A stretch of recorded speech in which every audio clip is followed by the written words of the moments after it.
तो प्रधानमंत्री नरेंद्र मोदी की एक अपील और उसका असर अब सड़कों पर देखने को मिला है। मध्य प्रदेश के ऊर्जा मंत्री प्रद्युम्न सिंह तोमर आज अपने बंगले से मंत्रालय के लिए कार छोड़कर ई स्कूटी से रवाना हुए।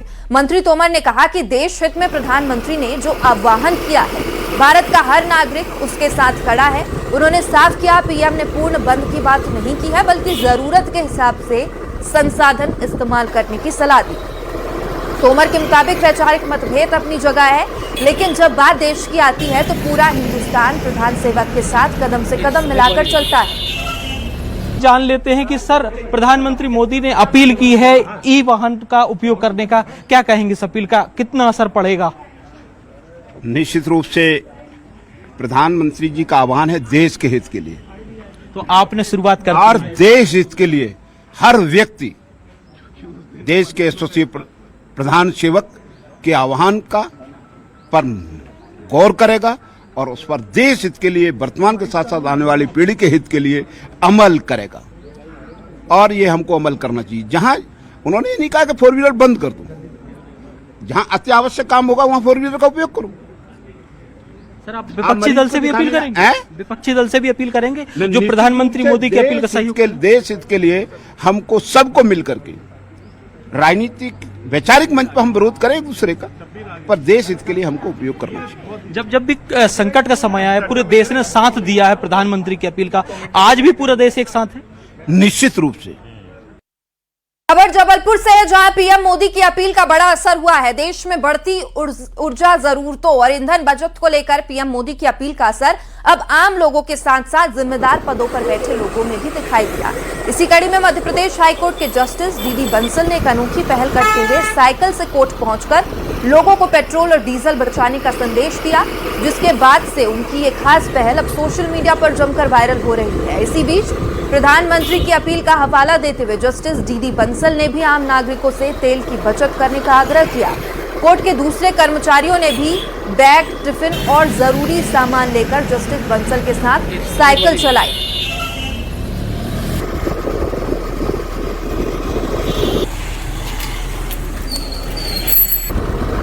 धीरे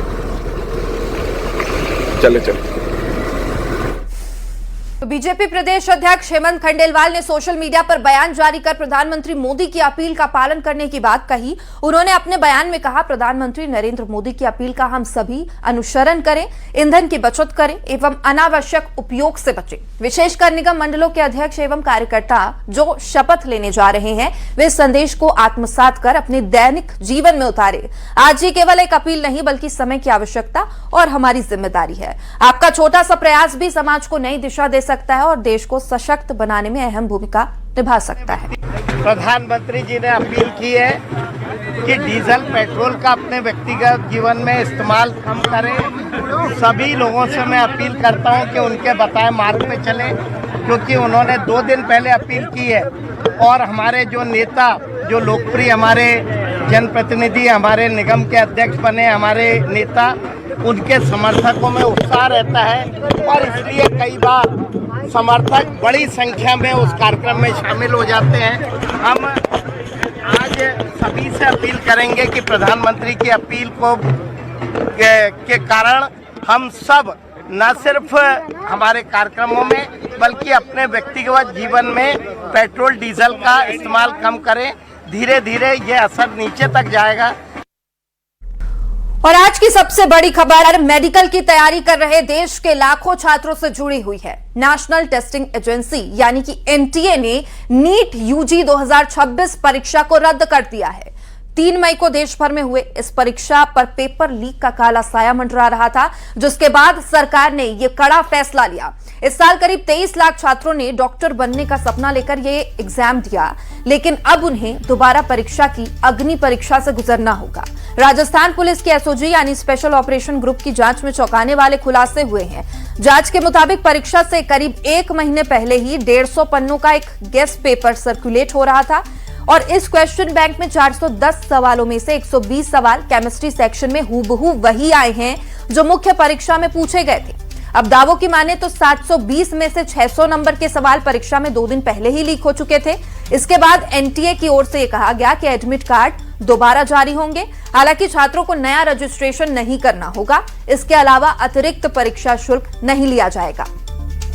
वहीं मामले की गंभीरता को देखते हुए अब इसकी जांच सीबीआई को सौंप दी गई है। उन तमाम शहरों को बेनकाब किया जाएगा जिन्होंने लाखों छात्रों के भविष्य के साथ इतना बड़ा खिलवाड़ किया है। इधर बार बार रद्द हो रहे पेपर को लेकर देश भर के छात्र सड़कों पर है और प्रदर्शन कर रहे हैं। नीट पेपर लीक मामले में राजस्थान से 2 लोगों को गिरफ्तार किया गया। अविनाश लांबा, मनीष यादव नाम के 2 आरोपियों को फिलहाल गिरफ्तार किया गया है। अब देखना होगा नीट पेपर लीक मामले में आगे क्या होता है। साल 2024 के विवादों के बाद 2026 में भी पेपर लीक का ये जिन्न सामने आया। पूरी परीक्षा प्रणाली अब गंभीर सवाल इसके ऊपर खड़े हो रहे हैं।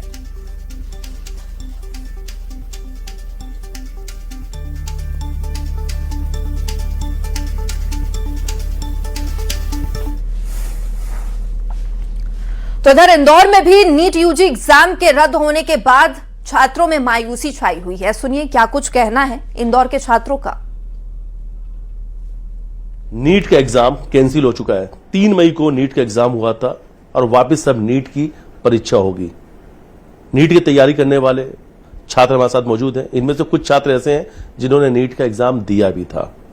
सीधे उन्हीं से बातचीत करेंगे क्योंकि सवाल इन्हीं के भविष्य से जुड़ा हुआ है। नीट का पेपर लगातार लीक होता है। इसके पहले भी कई बार आप लोगों ने देखा होगा कि लीक हो चुका है, आपको भी पता है। क्या लगता है कितना बड़ा खिलवाड़ हो रहा है आप लोगों के साथ? बहुत बड़ा खिलवाड़ हो रहा है। लगातार 3 साल से लीक हो रहा है। मतलब एनटीए ने इसको मजाक समझ के रखा है इस पेपर को, और इनको इस बार एक स्टेप लेना चाहिए इस बात पे। ऐसे तो हर बार पेपर लीक होता रहेगा, हर बार ये लोग रीनीट करवाते रहेंगे और रीनीट करने का फॉर्म भरते हैं, उसमें भी पैसे होते हैं। तो इनको at the end of the day पैसे ही मिल रहे हैं और हमारे भविष्य के साथ खिलवाड़ हो रहा है। हमको कुछ नहीं मिल रहा है इससे। हमारे 2 साल की मेहनत, रातों की नींद जो हमने पढ़ाई को दी है, वो सब वेस्ट हो रही है। हमारा कोई सोच ही नहीं रहा है कि हमारे साथ क्या हो रहा है। और हमें क्या गारंटी मिलती है कि जो नेक्स्ट नीट होगी वो पेपर लीक नहीं होगा? उसकी कोई गारंटी नहीं दे रहा है। तो मतलब कुछ तो हमें देना चाहिए ना कि सेफ्टी की लीक नहीं होगा पेपर, क्योंकि हर साल लीक होता है पेपर और हर साल हम हमारा पूरी नींद बर्बाद करें, पैसे बर्बाद करें, 2 लाख फीस दे, कोई बाहर से बच्चा आ रहा है उसका भी वो होगा वेस्ट ऑफ टाइम। इससे अच्छा हम कुछ और ही कर ले, नीट को छोड़ देते हैं ना। डॉक्टर क्यों बनना है, कुछ और ही बन लेते हैं ना।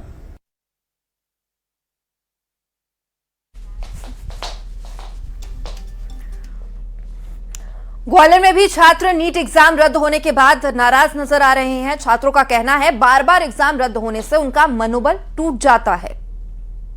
नीट 2026 की जो परीक्षा थी उस परीक्षा को रद्द कर दिया गया है और अब इस परीक्षा में पेपर लीक की जो जांच है वो भी सीबीआई के द्वारा कराए जाने की संभावना है। इस परीक्षा के रद्द होने से कहीं ना कहीं देश भर के 22 लाख से ज़्यादा छात्र जिन्होंने परीक्षा दी थी वो मायूस है। हम ग्वालियर में भी ऐसे छात्रों से बात करेंगे जो नीट की परीक्षा दे रहे हैं या जिन्होंने तैयारी की या दे चुके हैं कि ये जो परीक्षा रद्द होती है उसके बाद कितनी क्या परेशानियां होती हैं। अभी बताइए कि नीट की परीक्षा रद्द हुई, क्या किस तरह का ये झटका रहता है एक तरह से छात्रों को? ये एकदम से नीट की जो पेपर रद्द हुआ तो बहुत बुरा लगता है हमको। इतनी मेहनत करी है फिर उसके बावजूद पेपर रद्द हो जाए वो बुरा लगता है। किस तरह से देखते हैं पूरे इस मामले को? सर ये बहुत ही शॉकिंग न्यूज़ है जो कि एनटीए को बिल्कुल भी ऑनेस्टली अपना प्रोसेस जो था एग्ज़ाम का वो यानी रखना चाहिए था। और हम तो यही चाहेंगे कि आगे भी जो एग्ज़ाम्स होने वाले हैं अच्छे बड़े लेवल में तो उनकी बहुत ही ज़्यादा स्ट्रिक्टनेस होना चाहिए। छात्रों को कितनी परेशानियां होती है जब इस तरह की स्थितियां बनती है? छात्रों को बहुत परेशानी हुई है, उनको फिर अब दोबारा वो करना पड़ेगा, फिर पर मेहनत करनी पड़ेगी साल भर दोबारा, फिर वापस करना, फिर वापस। और भी है, आप ये बताइए कि किस तरह से देखते हैं पूरे इस वाक़ये को जो पूरा घटनाक्रम है? मतलब कैसे? नीट की जो परीक्षा रद्द हुई है, क्या बोल रही मतलब?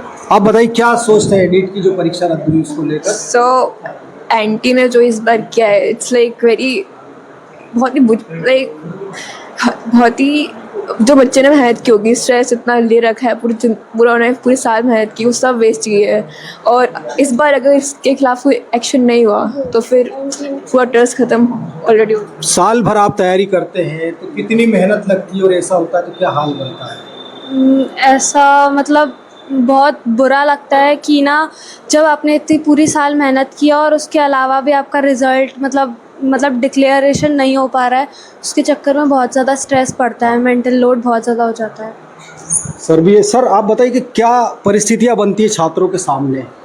सर ये बच्चों के लिए बहुत ही बुरा, बच्चों ने बहुत मेहनत करी, पूरे साल उन्होंने मेहनत करी, अब बच्चा बहुत ज़्यादा असमंजस स्थिति में है, स्ट्रेस कंडीशन में है कि अब क्या होगा आगे, अब अगला जो पेपर होगा कठिन आएगा, सरल आएगा, क्या कट ऑफ होगा, उसमें बड़ा ही बच्चों को बड़ी प्रॉब्लम आने वाली है कि कैसा क्या होगा। बहुत स्ट्रेस है, बच्चा अब थोड़ा रिलीफ मोड में आ गया था साल भर मेहनत करने के बाद, अब दोबारा कैसे, अब उसको दोबारा से स्ट्रेसफुल जो है कैसे खाएगा, किस तरीके से वो स्ट्रेस कंडीशन में सोएगा, बहुत ही ज़्यादा दिक्कत और उसके लिए हो गया परेशानी। और पेरेंट्स के लिए भी बच्चा इतनी दूर गया, इतना दूर ट्रैवल करा और अब उसके लिए भी एक स्ट्रेस कंडीशन हो गई है, पेरेंट्स के लिए इतना खर्चा किया लोकेशंस में जा तो निश्चित तौर पर कहीं ना कहीं ये छात्र कहते हैं कि साल भर की मेहनत पर पानी फिर गया, फिर से मेहनत करनी पड़ेगी और साल भर का जो तनाव है वो किस तरह से होता है। वही कोचिंग पढ़ाने वाले भी मानते हैं कि इस तरह के हालात बनने के बाद कहीं ना कहीं छात्रों के साथ ही अभिभावकों को और सभी लोगों को बड़ी परेशानियों का सामना करना पड़ता है।